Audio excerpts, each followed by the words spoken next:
titled The Mischief of Monty, the naughty mouse from Manchester. In the heart of Manchester, hidden among the old brick buildings and bustling streets, lived a tiny mischievous mouse named Monty.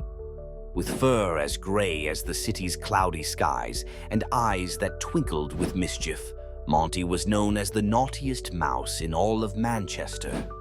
Monty didn't just nibble on forgotten crumbs, he had grander ambitions.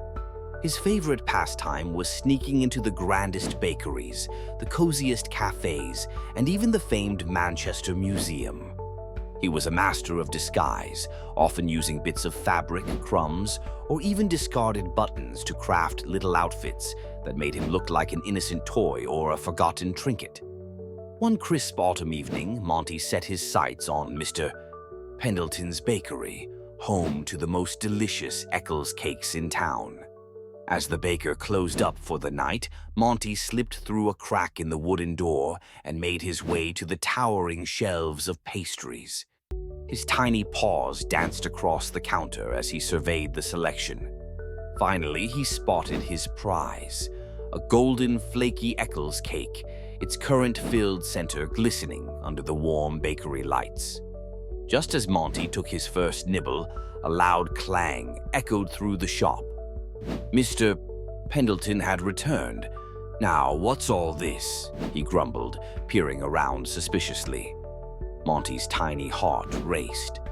He scurried up a shelf and hid behind a teacup, watching as the baker examined the missing piece of his precious cake. The next morning, Monty was at it again, this time sneaking into the Manchester Museum.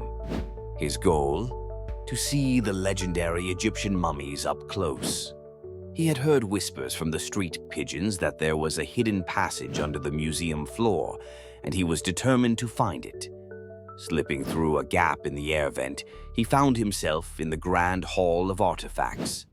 There, towering over him, stood an ancient mummy case covered in golden engravings.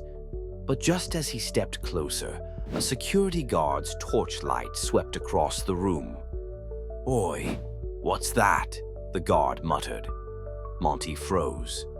He quickly grabbed a nearby scarab-shaped trinket and held it in front of his face, pretending to be part of the exhibit. The guard scratched his head, muttered something about working too many late shifts, and walked away. Monty stifled a giggle and darted off to find more adventures. As the weeks went on, Monty's mischief grew bolder. He once made off with a football from a Manchester United fan store, only to be chased down the street by an angry shopkeeper. And on another occasion, he cleverly distracted a cat by rolling a ball of yarn across a library floor while he stole a piece of cheese from a librarian's sandwich. But for all his antics, Monty had a heart of gold. On rainy nights, he would leave tiny crumbs for the smaller, hungrier mice who lived in the alleyways. When he saw a lonely child crying over a lost toy, he nudged a small button into their hand, making them smile. And despite his naughtiness, the people of Manchester couldn't help but love the tiny, mischievous mouse who always kept the city on its toes. And so Monty continued his adventures, always planning his next daring escapade, always looking for new treasures to claim and new tricks to play.